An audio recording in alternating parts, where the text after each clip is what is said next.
Aloha.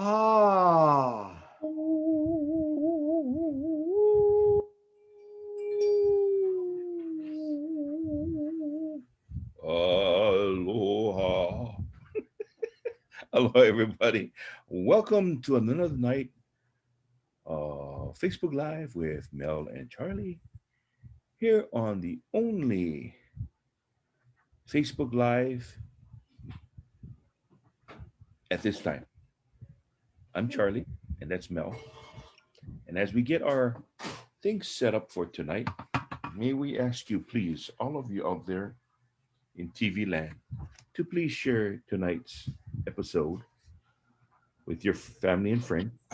Let them know we have some very interesting information for them, especially if you have your own business. We're going to talk about all the good stuff that goes along with it. So we like to say aloha to you and welcome. Holinita, all the way from Houston, Texas. 4 hours Yeah. ahead now, right there in Houston. They're 4 hours ahead. It is almost 11 o'clock p.m. over there. Jeez. Thank you guys all for joining us tonight. We're going to talk a little bit before our guests come in. We have Randy Francisco and Joanna Carolan. They will be on tonight discussing some of the impacts, small business, some innovative things that small businesses are doing, and how we can help our small businesses throughout the state during these times. You know, it's challenging times. We've been talking about this for quite a while now. Four more cases on Kauai, people, this afternoon. This is not the cases that was reported with the state's report at noon or 12:30 or whenever they reported it. The state's report is about 2 days behind. So when the county releases their press release, which I forward and I post, and you can find it on the County of Kauai page as well. That's new numbers. That's new numbers today, and you could see four new cases on Kauai. Um, Two travel related, the other two not sure. We know one of them did test positive after their arrival. So and still investigating the others, and we'll get that information out as we get them. My point is this: is as predicted by not just Mel and Charlie, but everyone else that watches our show, all the other doctors, all the experts, everyone across the country, across the world predicted exactly this: that once we open up travel, numbers were going to climb, and that's what's happening today. If you watch the governor's press conference today, and you didn't know anything else, if you didn't know anything else, and you just happen to come across the press conference, you would think we'd be in good shape. You would think that everything is hunky dory, that in fact there is no issue. But because you guys are all have been informed and educated by our guests every night, you're like us. We know that that's a bunch of hogwash. That is not accurate. We know just from the Kauai numbers, we know that that's not true. We know that the numbers are significantly higher, and that this pre say whatever they call it. So I call it the unsafe travel program, but he calls it the safe travels program. We know it's not working. We know there's a lot of loopholes. We know there's some problems. Now, granted, that the governor today did approve or did implement, starting next week Tuesday, anyone coming into the state of Hawaii, Trans-Pacific, not including Inter-Island, but Trans-Pacific, will be required to have a negative test done prior to departure. Which, and if not, then they are not subject to the waiver of quarantine at all, even if the results come in after they arrive. If you don't have it upon boarding the plane, you are going to be in quarantine 14 days. So that's exact. This is what kills me. That is exactly what Mayor Kawakami requested. Exactly, to the T. And How does it affect our local travelers inter island? apparently the inter-island travel will be no different. It's going to be like it is now. So you get a test, you can, the 3-day test, and you can from what I No, understand. but if they don't have the results and they go to another island like that needs the results uploaded, can they forego the 14-day quarantine if the results come after? Yeah, it'll be no different than it is today for the inner island. Only Trans-Pacific. Okay, Only Trans-Pacific. then I'm to be corrected. I want to tell Arlene, I am sorry. I have been misquoted because I told Arlene, I think even for inter-island travel, you must.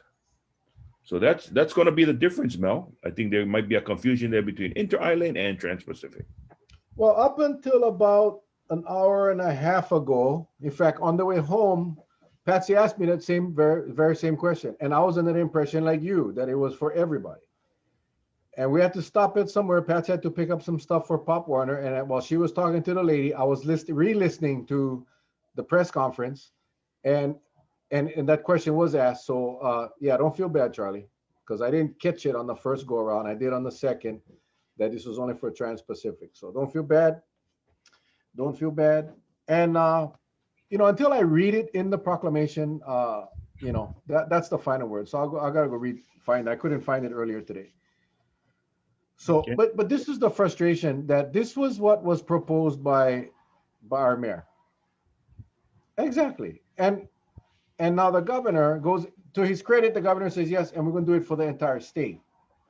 But what he didn't do was give our mayor any kind of acknowledgement.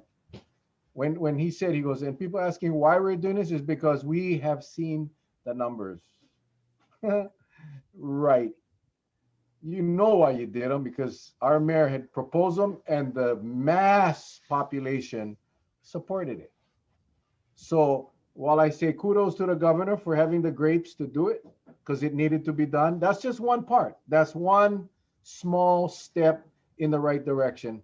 But Charlie, you explained to me today a little while when we were talking earlier, um, that I didn't think about. And so while this is a great thing, and I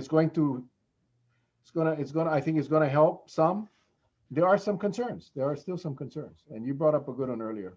Yeah, the concerns are today. Well, thank you very much, Mel, for the clarification and all that's been happening. And again, kudos to Mayor Derek Kalkami and his team for really, you know, having the willpower to just continually uh, run the safety gamut for the people of Kauai, as well as the rest of the state. I have to say. But anyway, today I observed the lieutenant governor on his portion of the press conference. He was not a happy camper, and yes, he did say that some of us don't understand the science. Sorry, but he said that from the time we opened, there's been 280,000 travelers. I believe he used that number, and the numbers are so small about the ones being infected. But wait, hold on now, hold on. I think what he forgot was not all 280,000 took the post arrival tests. Yeah. Okay. That's the thing. So instead of comparing apples with apples and oranges with oranges, he combining the two. And yes, the numbers will work out in his favor. 280,000 only yield, if it was Kauai, only yield 12. Well, guess what? Kauai did not receive 280,000 passengers. And in fact, the numbers that was shared today, if you did the breakdown for a period of time, were like about 1,000, maybe even less than 1,000. So if we were to take the positives that we had post arrival, we are looking at something like 1 in 25. Okay, 1 in 25. That's four for every 100. Okay, and you times that by 10. Okay, so that means that we have 40 in 1,000. That's the science I know. Okay, that's the science I know. And Mel, as lightning would have it, when he said that, and I said, "Wow, he's upset." Then the very next thing that was said is that Hawaiian Airlines was disappointed with the governor's decision because it's going to make it tough for travelers to decide.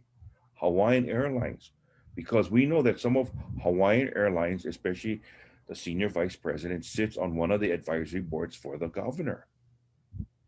So now maybe he's upset too. So now he and his friend, the lieutenant governor, they're both upset. Well, if we're to look at it that way, I think there's something going on that warrants the fact that the governor made his decision, and kudos to the governor. But yet the person right under the governor is not a happy camper. He's not a happy camper at all. So anyway, if we look at the numbers, just remember, 280,000 talks about everyone that traveled into the state of Hawaii. Not all 280,000 took the post. They took the pre-test. They did not take the post-test. And everything that we've had so far as positive have all been after arrival. Have all been after arrival. So that kind of goes towards what many have been talking about before, and that is we still need that post-test 4 to 7 days out, okay? Because it shows, it shows the incubation period. Some people come under the radar, but it won't manifest itself to about 5 to 7 days after. And guess where they are 5 to 7 days? Aloha. Kani ala here with Polly Ridge bread right on the shores of YKK. Yeah, spreading the aloha in a wrong way. Well, my KHON alert just came up, and Hawaiian Airlines said it would be a shame to undermine a program that is working. Well, Hawaiian Airlines, let me tell you, if you haven't woken up yet, it's not working. The program is not working. It's working for you guys because you guys are, marketing the crap out of airline travel, Well, but it is not working for the health and safety of our people. And and that I this, think is the priority. and this is what's bad for Hawaiian Airlines. Because, folks, guess what? Air Canada and WestJet have also made a statement today. And what they're going to do is they're going to make sure before their passengers get on their flight for Hawaii, they're going to make sure that each passenger has their test results uploaded before they leave. They're the only two airlines. I didn't hear that from Hawaiian Air. Uh, Hawaiian Air, they just load them up, man. They just load them up, and it's the passengers kuleana once they get on that plane and once they land. It's a yeah. The other thing too was real interesting. We got to get our guests in because they're in the waiting room. But I'll end with this. First of all, yeah, the lieutenant governor was pissed off, and he started blaming everybody, telling everybody that this is all community spread. That very little visitors are bringing it in, and then he got really upset with those that are criticizing the testing program because we're not educated in science. Wow, go tell that to Dara O'Carroll. Go tell that to Kapono Chong Hansen. Go tell that to all the doctors and experts that we've had. Anyway, you guys all know I'm preaching to the choir.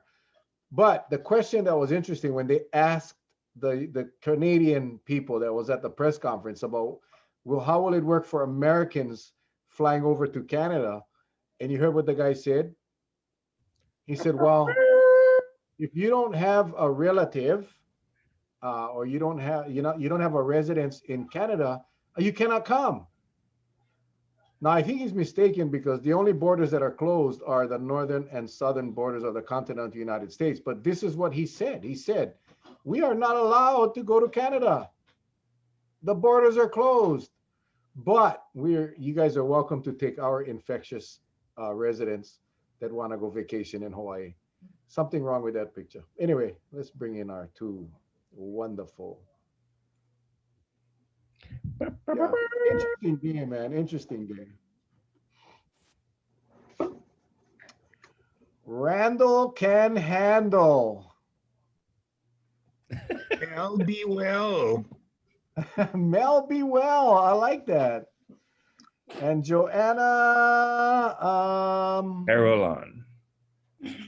Carolan, but no, I'm trying to think of the rhyme like we did with Randall. Randall can handle. Joanna.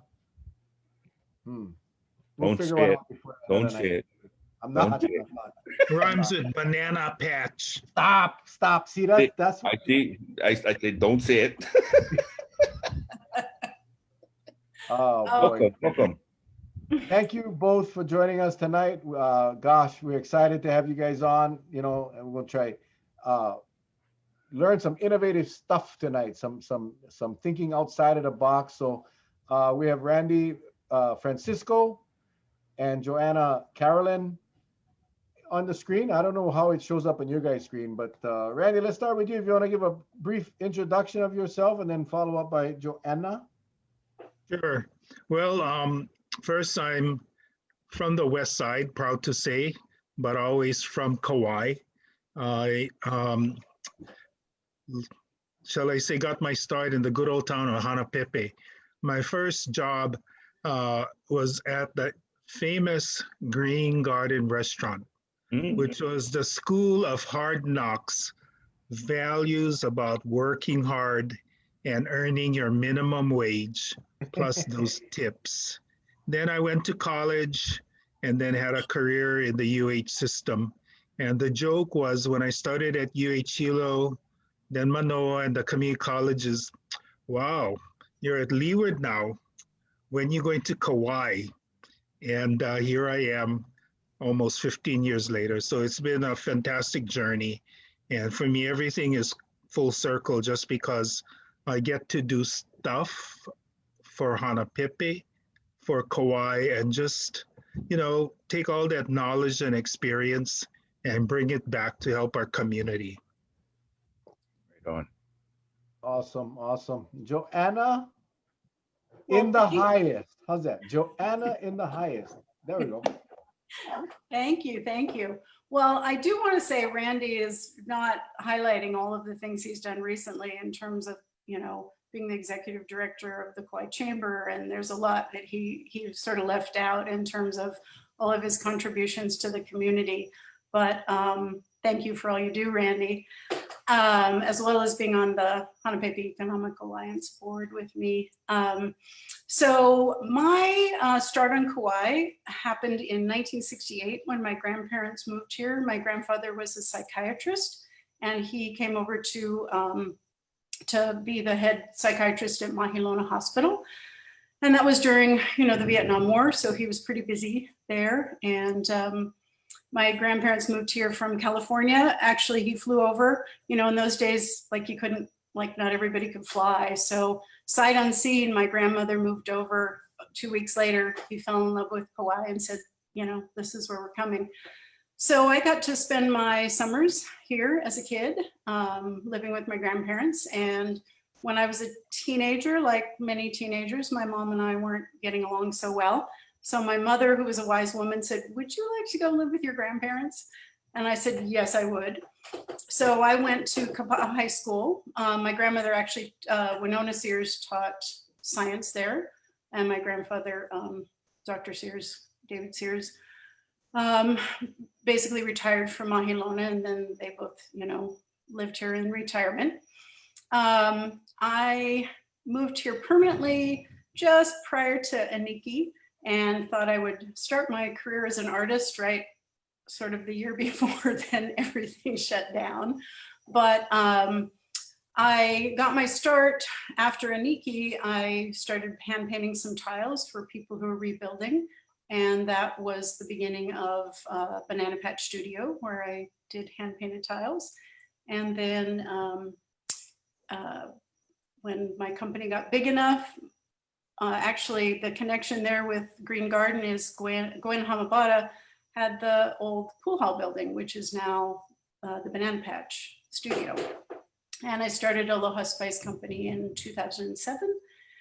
And have just had such wonderful support from the community and from visitors for all of our Kauai made products. So I'm really proud of the work that all of my team has done making Kauai made products, and obviously love Kauai, and just I'm happy to be able to contribute.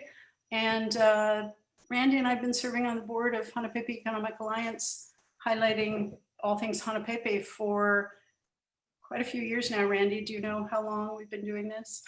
I think I'm almost at the 10-year mark. Alrighty, so we're showing our age here. We've been doing it a while.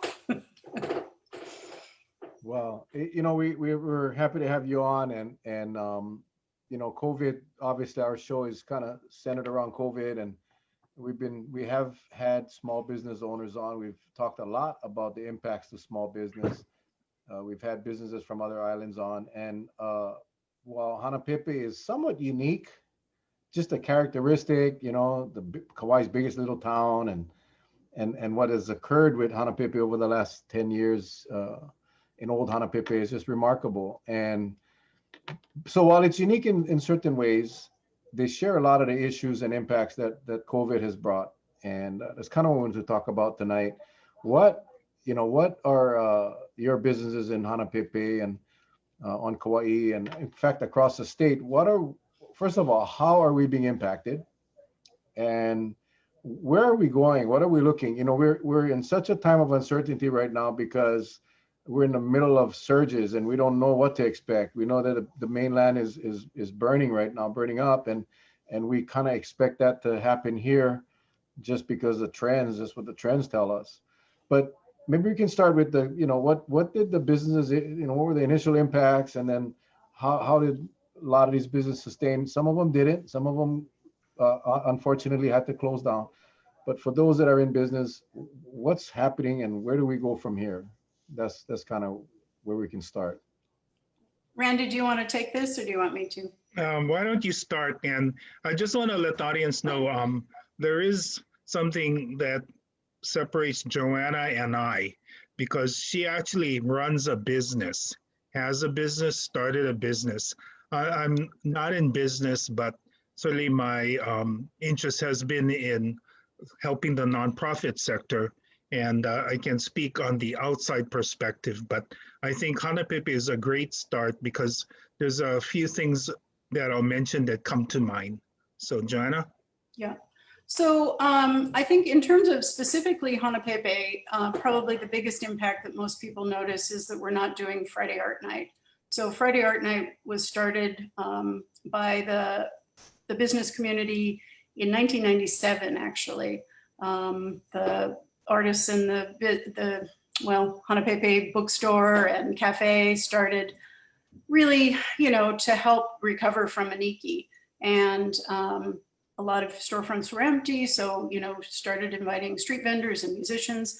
And we actually celebrated 20 years of Friday Art Night back in 2017. So it was we did a huge celebration. It is just such an amazing event that's been going on and building over the last 20 years with really never a Friday night missed. I think we maybe had, I moved there in 2003, maybe 1 or 2 rainouts at the most. So this has been a huge impact for both the brick and mortars and also the smaller vendors and mom and pops that really have relied on that as a steady going thing. As the HEA board, we have the contract to host the event. And so we've been, really trying to figure out a way whether we could safely try to host it, and have been liaisoning with all of the vendors and brick and mortars to see, where are people at, help really bring a conversation around, both what is the responsible thing to do, how can we help businesses and at the same time stay safe. So ultimately, given the outdoor gathering number of 25 people and the request, not to gather for Halloween, now not to gather, really other than with your family grouping for Thanksgiving, we did decide that we would not try to host a physical Friday Art Night this year, but we had applied for some CARES Act funding because we knew the businesses that both either already had online presence or were working on developing them, that this would be a way to support people being able to experience both, potentially some of the same things that go on in a physical Friday Art Night, but also a way to help support the small business community in a safe way.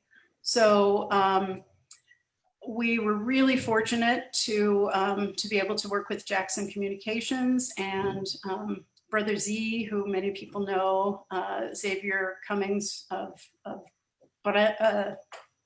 what's his handle, Randy? How's this guy? How's this guy? Yeah, Who's this guy? Who's it? Yep. I forget. Is it how's this who this guy or how's this guy? One of How's them. it, guy? How's it? How's yeah. Yeah. Yeah. What Some does people they know him, yeah, from being MC at different events like Hawaii or Kauai Fashion Weekend that was held in annually in June, which this year was postponed. But you know, in putting the elements together as the outsider looking in, I think this is where the real fun was. But I want to turn this back to Joanna because I know she's got more to say about it. Okay. Well, so one of the things that, both they brought with their digital communications expertise, and he brought with his, I think he has a 115,000 followers. So a lot of outreach online. Much have, as you guys have done, and really building a following. We're looking to how can we help people, both the business community who, really cannot physically safely open their stores or, vend on the streets, make that transition. And, also give support to this, to this new way of doing business. I think the response that I've seen by taking my business online, and I was fortunate to have websites already up and running, and a pretty good mailing list from my years of being in business, is I've just gotten such great feedback from people who really respect that to keep Kauai safe. They aren't going to travel here at this time, but they do want to support small businesses. So when they get a gift, a box of things that they've bought, they're like, it's not quite the same as being there, but it really is, a breath of Kauai, a gift of aloha. It makes them feel like, even though they can't travel, that they're still, are supporting the small businesses here and getting a chance to, to have a little piece of Kauai come to them. So I think, obviously one of the challenges for the smaller businesses has been, how do you go from operating on, the street to online? And I think that's where I see this project as really helping with that. I know, there are many, many ways we could talk about that. It's not the same, it's not ideal, but nothing is the same right now. And I think by all of us working together, it is helping the Kanapepe business community as a whole. And so, each business has a little bit of a different challenge depending on where they're at, kind of in that spectrum. And that's where, for sure, Jackson Communications with their, digital expertise has just been hugely valuable. I mean, the social media posts they're doing, the quality of the photographs, the products are beautiful, but as we know, if you don't take a beautiful photograph of them, it may not show as nicely as it could. So, that's been just wonderful support. I think, it's like everywhere, just some of the unknowns make it challenging for businesses. But, I think we're really grateful for this, for this opportunity. And to be able to reach that wider audience. I think our virtual art episode, just the last one we had about 40,000 views. So I know the Made in Hawaii Festival did virtual this year, and I think they had 100,000 visitors. So, we're kind of aiming, can we get up there around that number? We'll see. I think, as the word gets out and people really are seeing, Xavier just does a great job and is really able to bring out a lot of the details from the business owners that are, pretty camera shy. I've gotten better, but that's So, yeah. Art night. Well, we did see a lot of visitors at art night in Hanapepe. There was a lot of local residents that went over there on art night. A lot. And a lot went for the food. How are these businesses now? I mean, you know, the virtual format is wonderful, but can you still do you folks still showcase the food vendors, or is it just the digital format No, company? absolutely. We're showcasing vendors and brick and mortar, and really letting people know, you know, some of the, obviously a lot of the food trucks, without being able to come on Friday night, have found other locations. So that is something that, you know, we are able to promote them, let people know where they are now. We've got a new segment that we're working on specifically for, you know, where are they now, for some of those specific businesses that people knew to come and find them every Friday night. You know, where is that food truck and how can you support them? Randy, what was that you were going to say? Well, one of the things that obviously forces people to make change is when you're in a situation like this. And I was thinking about, you know, some of the historic issues that have occurred, such as two hurricanes. Of course, 92 was the last biggie, but there's also been the economic storm, the recession of 2007, and before that 97, which was in Asia. And really what I want to get to, and of course not to forget the big flood in the North Shore in 2018. What comes to mind is this sometimes often used word, but for me on Kauai it has a lot of meaning about resilience, because in 1993 I came on loan from my campus on Oahu with the agreement that I was going back. And I was like, oh, I wish I didn't say I was going to go back, but I did. And during that time, I had the opportunity to work on a grant at Kauai Community College to provide training programs. And during that year, I was able to just experience Kauai as someone who's gone away, come back to work, and try to do some stuff in a positive way. And despite the length of the recovery and the rebuilding, people were still, you know, strong as a community, reaching out to each other and looking at how can we help each other.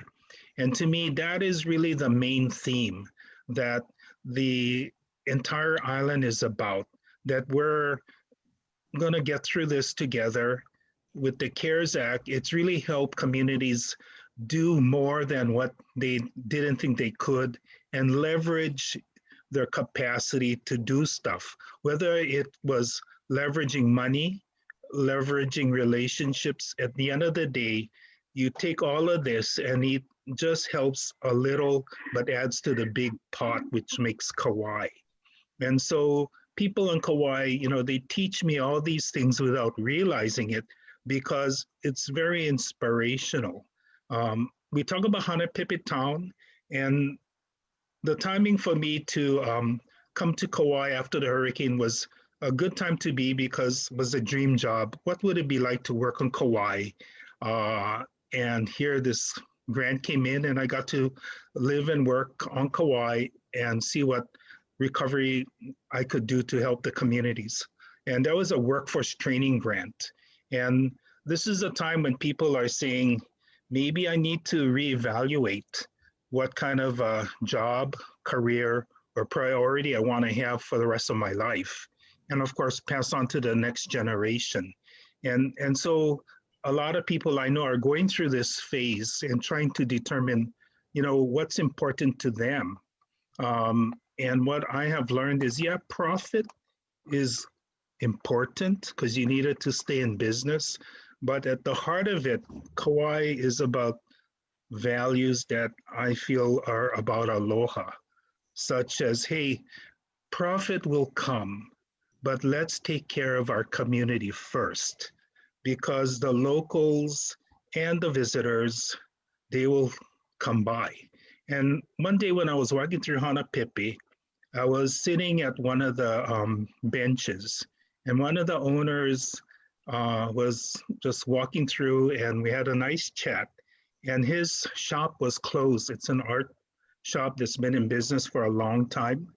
And what we had was this conversation in which, being that he's closed, he told me, oh, yeah, it's been tough. But what surprised him was he had a customer who called him who's had this relationship with him as a store owner for which he and his wife has built this business. And the caller had said, hey, are there any particular art pieces that you think I would be interested in buying? And he said, well, I got this, this, and this. And, the caller was really saying, hey, I want to buy stuff from you because I know you know me and I'm going to do right and get right. And, sight unseen, the caller was without saying, I want to support your business. I don't need the art now, but I want to buy a few things because down the road, I know I'm going to need it.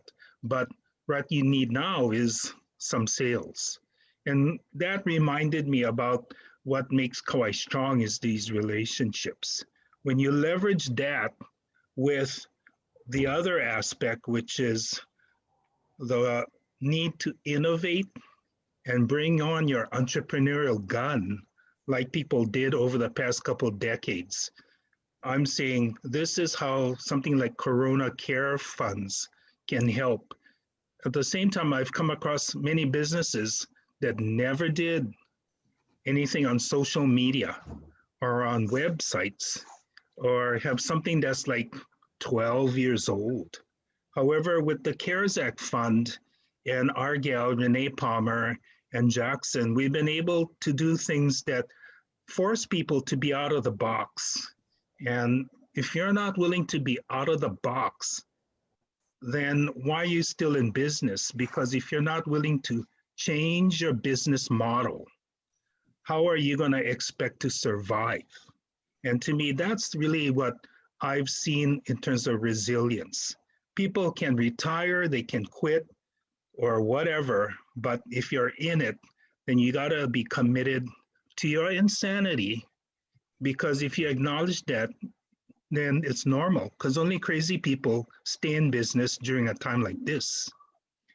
And when you think about it, at the end of the day, I look at Hanapipi town, what I call the east end of Hanapipi. As you're coming down the hill, you have the Keiko's, Keiko Napier's Japanese Grandma Cafe, along with her Blue Umi. So she's got a business that is twofold, one retail and one Japanese food.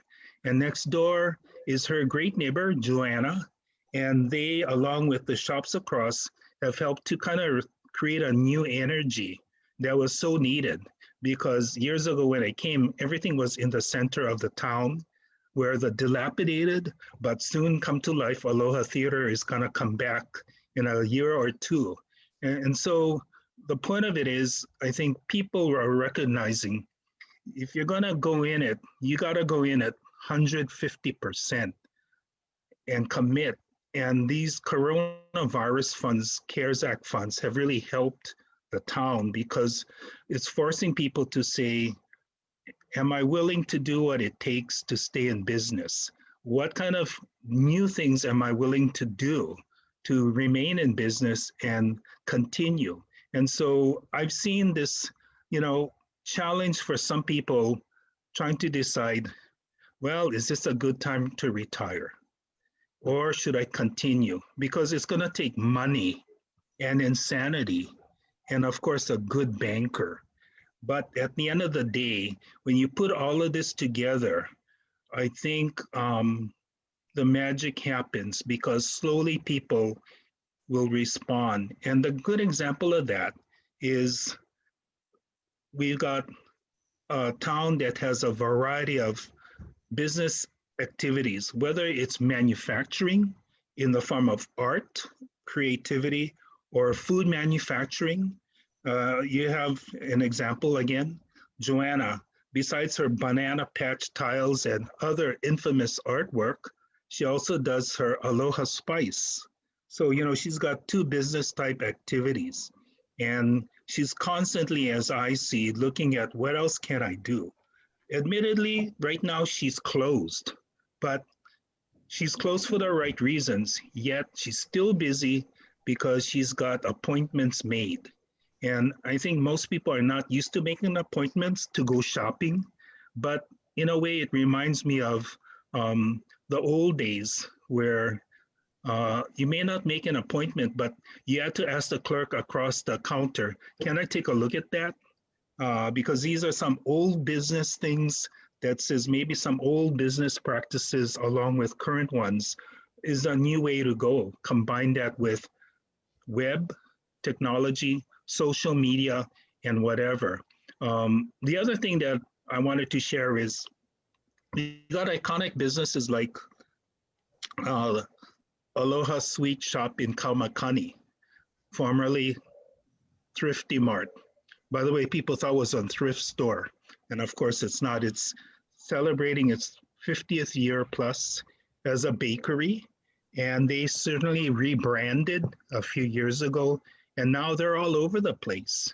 The other is literally the mother of all cookies, Kauai Cookie, that for a lot of people who don't know, they too celebrated their 50th anniversary. But the founder, I feel, was responsible for really establishing the cookie industry in the state of Hawaii, because there's no other cookie business as old as Kauai Cookie. And if you go into their store and you'll notice, they've rebranded their packaging, they've looked to improve their customer service and done all the things they can and done more. The part that amazes me is they're constantly looking at what else can we do. And to me, that's what we need people to think in their little business when they're twiddling their thumbs and saying, gee, no more customers today. What can I do to maybe bring customers in? And technology to me is going to be part of that economic formula that says you're either in it, whether you like it or not, otherwise you're going to lose a business opportunity. Because what is happening, people are also ordering food online. They're using apps on their phone where you can just order an entire meal package. So those are the things that I feel tell me people are being innovative. Even our artists, whether they're performing artists, they're using Zoom technology to do a virtual concert or whatever. And so now is the time, I feel, for everybody to take a look within their business and themselves and ask the question, how much are you willing to put in to challenge yourself to make the change if you want to be in it for the long haul? And that's really my spiel about change and creative technology.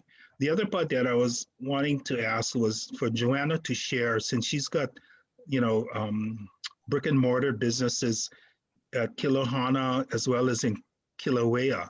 What's the scene like for her? What are the things she's doing? Because, she certainly relies on a lot of tourist business.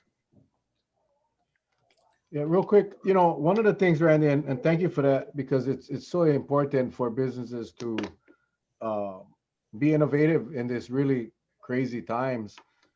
But we on our show we've talked a lot about buying local. We've talked about trying to get our local residents here to, now is the time really to support each other and purchase. And we see, I make fun all the time because I see a lot of our sustainability um, advocates in Costco, buying in bulk, being, I see it with my own eyes, and now is not the time for that. And, as much as possible, we talk about tomorrow night, we'll have Dexter Kishida on our show, and he's really into the food sustainability part about our state. And that's what we got to do. Now is the time to patronize those shops, those businesses, many of them that have gone online now. And this is an opportunity for us to do that, and we have to do that. We gotta start buying local, and it's a whole reprogram because it's so convenient, as you said, Randy. You know, you can go online and buy from Amazon and get your thing here in 2 or 3 days, oftentimes much cheaper. But if everyone committed, now this is in addition to CARES funds, monies that should be released to the small businesses to keep them afloat. Many of them have gone, they're done, and could have been saved with some assistance that, you know, we've been pounding on that for months now, that they release some of these funds to these businesses. But absent that, then it's going to take the money from the local community infused into these businesses. And I think that's such an important component in keeping our businesses afloat. Well, there's this really a combination that needs to be worked out, I think. And just by listening to our two guests tonight, the question I have for both of them is, if we are to buy local, yes, I'm in agreement 100%. But the dilemma many have is because there's that uncertainty of where the next paycheck comes from. So because of that, whatever they have, they want to buy local, but yet they need to make sure whatever monies they have available can stretch. And a lot of times it's a Costco that's going to make that dollar stretch. So that's why they go there. So from both of you, Joanna and Randy, what do you see businesses having to do to make it where it's affordable, that locals can go and patronize that particular business to help keep them afloat? It's not often, and maybe I should. My wife is the one that loves art, so she can go and buy art, but I'm not the kind of person that will go into an art gallery or go buy a tile. She would. So there's that certain mix that's got to be there, that's got to attract the whatever dollars you have left in your pocket to make you want to go there. So what do you suggest to other businesses that's maybe caught in that catch 22 right now, not knowing what they're going to do tomorrow? What would you advise them to do? Well, Joanna, I was going to say, can you start? Well, that is a really, obviously, really good question. And I think the answer obviously is as broad as the many different businesses and what each specific business's challenge is. So I'd say one of the things that I've seen that's been really just really helped a lot of both artists and small businesses is really forming partnerships. So I think, some of the collaborations that I've specifically worked on have been with, well, two that I can talk to in real detail, but Anahola Granola is one of the companies that manufactures in Hanapepe. They started in Anahola, but were able to move there. They couldn't buy property, and so we're able to buy in Hanapepe and do their packaging there. So because they have a large distribution, and they're a local company that is in Costco, much like Kauai Cookie. So, depending on where you are on the spectrum, really, it will basically determine what, how specific your needs are in terms of your outreach to, to the community, at what point can you work with other businesses to form partnerships and collaborate? So Anahola Granola and I we hired a local chef who was out of work, and he came up with a cookie recipe using their trail mix. It happened to be National Trail Mix Day. So we thought, okay, we're gonna, really do some outreach nationwide. It's Trail Mix Day. They've got a trail mix. I use a cacao nibs from Lidgate Farms. And so, we were able to bring, a chef in, do a recipe, work with a local photographer. And, she's got some income with being able to sell wholesale. I've obviously been able to keep my online business going. We do sell on Amazon. So, we're a small business. but we've become part of their Amazon fulfillment program. So people with Prime on the mainland can get their, their Aloha Spice products with free shipping.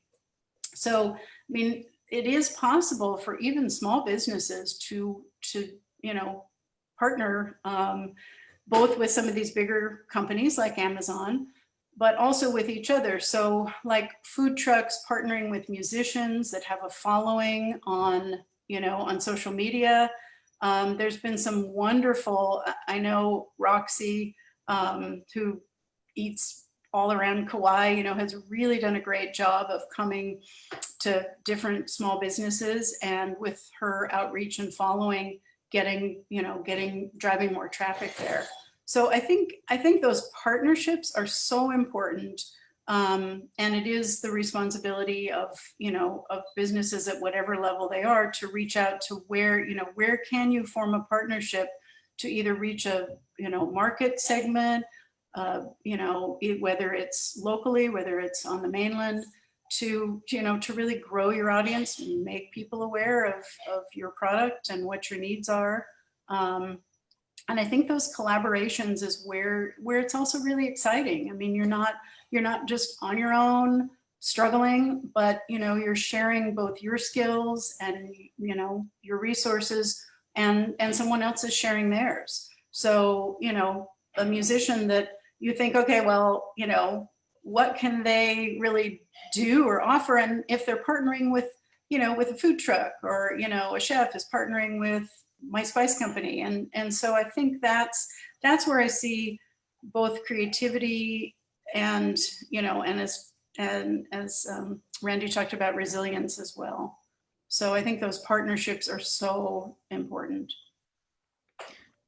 And adding to that is the mix of customer service.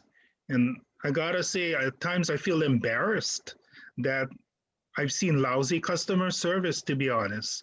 And the question I tell myself is, is when a customer chooses to come into a business, they made a conscious decision to go in there. So from the time you have that person come in, you want to have the best experience for that person, whether or not they buy stuff. And what I've observed, like Friday art night, a lot of people, they come into the town just to experience the town. They may not necessarily buy stuff that night, but boy, are they back over the next 3 or 4 days, because in all that busyness, now they have a chance to kind of think back where they were, and hey, maybe I'll go back and check out that art pieces. And believe it or not, between Saturday and Monday, because Sunday's closed, these customers do come back, and they also patronize. I've met many people who say, yeah, they went up to Waimea Canyon. Now they're here at Japanese Grandma Cafe for dinner, or they're at Bobby's to do takeout because they love the chicken katsu with the noodles, which is the 4 pounds of food plate. And so, there are some specials I've also seen that people are willing to do, like the 15 or 10% discount. But what's come into play also is the famous Hawaii restaurant card, which is so ingenious because it's $500. And for the people who didn't have that pleasure and funding to go out and enjoy, while everyone else who might have been working had that chance to do so, they're enjoying it too. So that has a double stimulus effect, because it's about also economic and workforce development, and injecting these, monies into our economy. Every bit counts, especially when you got the real small mom and pops. On the other side of our Hanapepe Bridge is the only Filipino place on the west side, which is Aaron's Kitchen. And I gotta say that poor guy, I feel sorry for him, but he's hanging in there, because that one lane bridge has one thing going for it: construction. And boy, I'm looking forward to when the pipe and water line will be done, because those businesses on that side, we say, you think you got it bad on our side? Wait till you see how many cars you can count in an hour. And yet, the owner of Aaron's, when I see him at least twice a week, talk about resilience. I think he's just Filipino crazy that he's still there, but God bless him because the local people, they patronize him. And I said, well, the one thing you got is you're the only Filipino business on the west side selling Filipino food. And you gotta somehow, try to monetize that. And we laugh about it, but he's got the local construction crews, they go over there. Um, and so people they do in their own way patronize. And they are finding ways, I think, as business owners to say, because I'm amazed, like sometimes when I go there, I'm not always wanting to do the triple plate deluxe because, it's like 4 pounds of food, but it's good for 2 meals. But they throw in one of those mochi rice balls, that kankanen thing, which is delicious. But the point I want to make is it's these little things that I think local people will, remember and bring them back to that business. And when you get a combination of locals and locals and visitors into the mix, I think that's what's going to help these businesses survive, coupled with the innovative things people are willing to do. But go back to the basics. Customer service is, to me, keen at this point, because when you've got limited funds, you want to make sure you get the most for the little bucks you're getting. Yeah. Well, and I think specifically, Charlie, to speak to, people can only do what they can do. And so for the family that, is feeding a family 4 or 6, and, Costco is where they're going to be able to save. You just have to recognize that people can only do what they can do. And I think that, if we all do a little bit of what we can, then it seems to me that, that will grow and that will spread.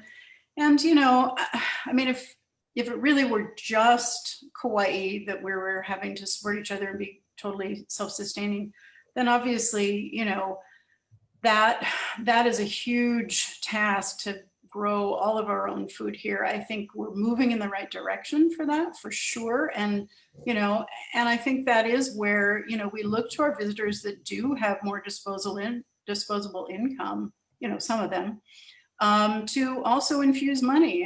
I have about, I think almost 13,000 people on my mailing list. And I just let them know that, hey, their money that they are, they're not traveling here and bringing their business that way, but whatever they can do to support local businesses from their home, it really does go a long way. And so I think that's where the collaborative effort to take the virtual Hanapepe Art Night online, for people who are really losing out on that event every week, hopefully they're being recognized, they're being supported both by Kauai residents and, when we can reach the broader mainland, that also brings money into the island. So, which we definitely need. We're very much tourist, visitor dependent. Yeah. And I know the government's working really hard with programs to, diversify. But that's just going to take some time, obviously. And Kauai Community College, I know that one of their big charges now is, so what else new can they do to, grow and diversify our workforce? And I know with limited resources, technology is one area that has seen significant growth. Of course, online learning has taken place, which to me nowadays, that's going to be the bulk of where people are going, combined with some hybrid. I was thinking about one thing that really worried me a lot, that I was harping on at other meetings, was we have only one gas station now in Hanapepe, Western Motors. And my pitch is, hey, the only gas station in Hanapepe, unless you can go to Kalaheo or to Waimea, we need to at least get the gas at least once a month, because I know most of us are guilty in a good way where we're going to stop at Costco, but try to help this business, because I remember they were at a dire strait, and the COVID coupled with the road construction really tells me they could just close and then what? And so there are these businesses that I feel we must help. And then the other is we also got farmers markets. Let's not forget them. And thankfully, the county and friends in Office of Economic Development, especially Terry and Marty and Nalani, they've made sure that the regular Thursday market is reopened, so that why we can support our farmers. And to me, these are other ways that the local people, especially the ones who were not affected, can help our community. And then the last thing about nonprofits, I'll just say we're so often as nonprofits and volunteers saying, hey, let's go and approach so-and-so business for some help. And I remember my good friend, Salty Wahini, Laura Anderson, said, hey, how's about now things change and the community helps us because we've been donating. And that's what I try to remind people. The businesses give back sometimes too much, and I got to tell them, hey, it's enough already. But now's our chance to step up and help these businesses, because, whether they've donated rooms or gift packages or whatever, the point is now is our chance to help our local businesses. Kauai Made is growing. It's a brand. And this Saturday, for example, is a great way to show support for businesses, because the county is having their annual Kauai Made program at Puhi as part of the Saturday farmers market. But there's many ways we can. And again, every little bit will make a difference as to whether or not a business can stay open the next day. Keep two people working, or just being there and hoping that things will get for the better. But we gotta do what we can to encourage and support, just because without the businesses, it's not just about jobs, but our larger communities would ask us, so is there a reason why the kids would want to stay here or come back from college? I mean, what is the future that we're trying to create for the next generation? And to me, these are more long-term, larger issues, and we got to start somewhere. And to me, Kauai Community College is going to be part of the mix, but more importantly, we can take an active role by, hey, the holidays are coming. Let's maybe buy an extra bag of coffee or whatever. Well, it's a great segue. We got about 10 minutes left. Tonight we have Kauai Forward Forum on Channel 3, I believe, on Spectrum. I think that's K2N. It's the Fox affiliate. I think it's Channel 3. Yep. But that'll showcase Kauai, showcase our mayor. So I'm not gonna keep anybody away from that, because for selfish reasons I want to watch that too. But going forward, for both of you, we just heard the governor today tighten up some of the restrictions for mainland travel. No doubt it's going to have an impact on some. I don't think it's going to be a huge impact, but it'll definitely impact the numbers some. But I'm more worried about in the next couple of weeks when we start to see more of the numbers rise because of what we know. And we talked about resilience earlier, but as you folks, as both of you see our businesses now in your respective areas, how much more can we take? Can we continue to survive really if we have another lockdown of another 2 months or 3 months lockdown? How many more businesses will not be able to stay afloat? Yeah, I think that is definitely, a big concern. Again, I think certainly online is the safest way that people can shop right now. And so that is, I think, for businesses that, are making that transition, that can make a big difference.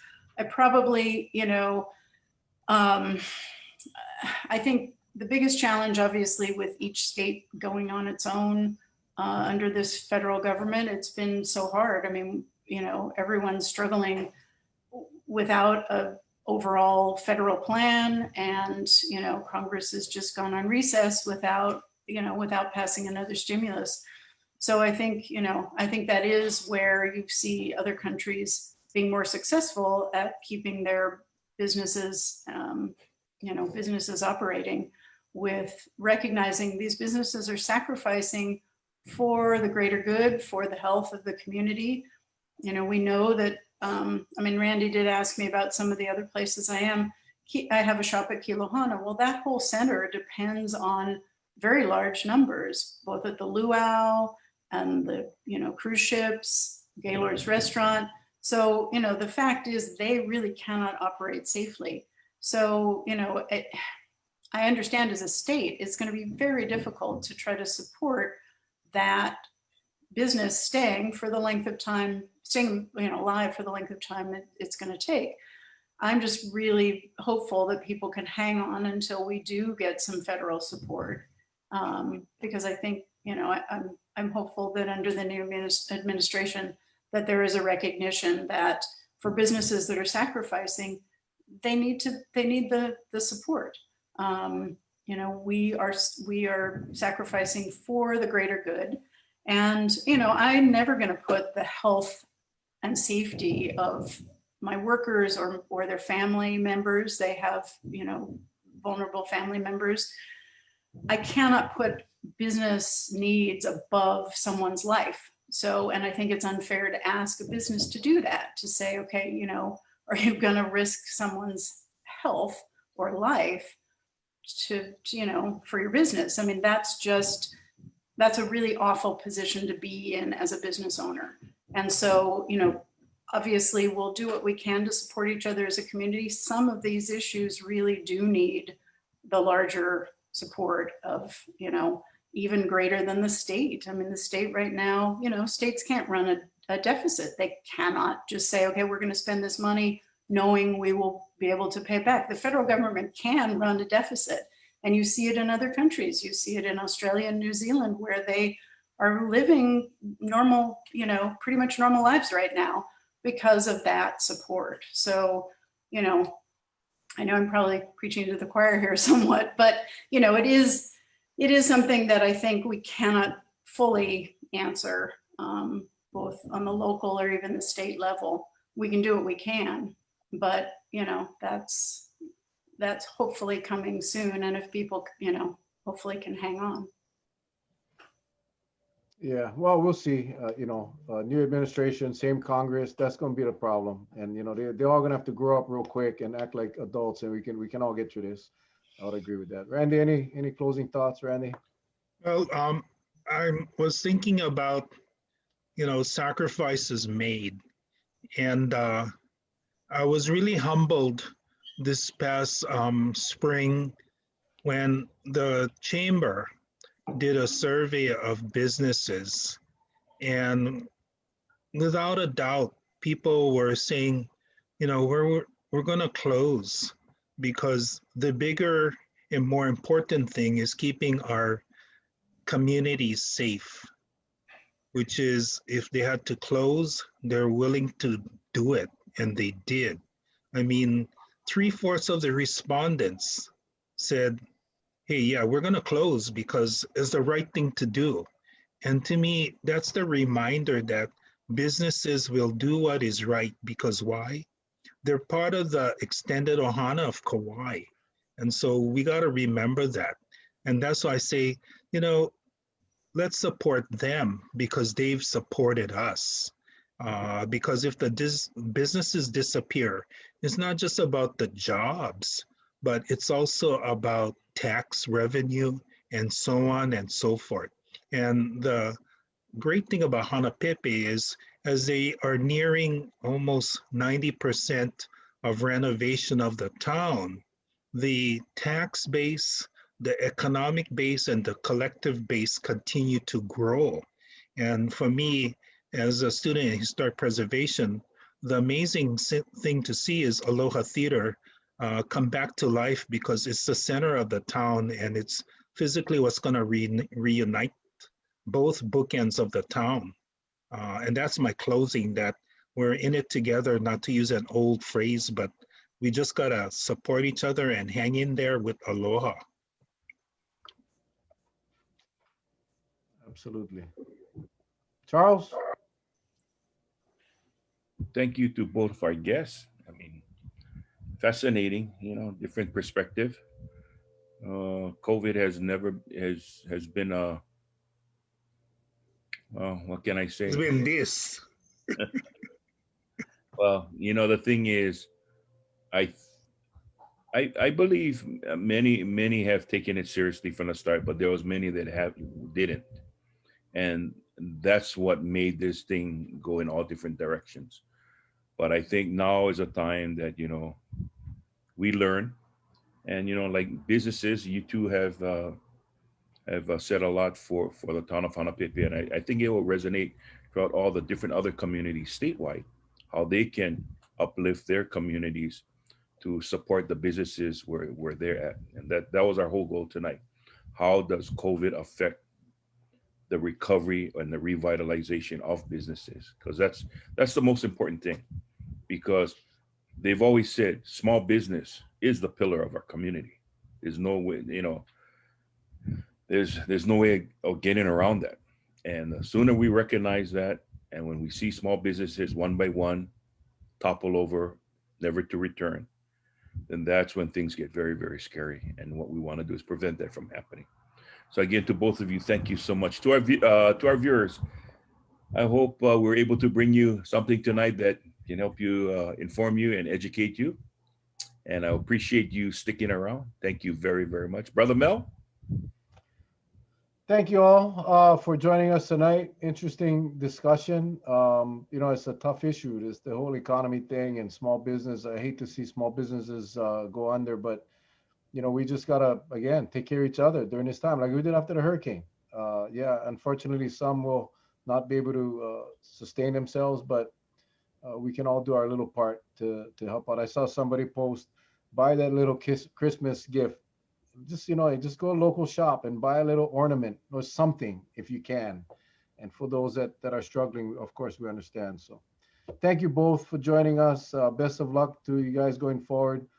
8 o'clock KHON right now, KHON TV, Kauai Forward Forum. Please check it out. That's what we're going to be doing now. Tomorrow night, we got Dexter Kishida. He's going to be talking to us about sustainability, food sustainability, and the importance of supporting the local economy. So we'll see you guys tomorrow night at 7 o'clock. Love you guys. Good night. God bless. We'll see you guys later. Aloha.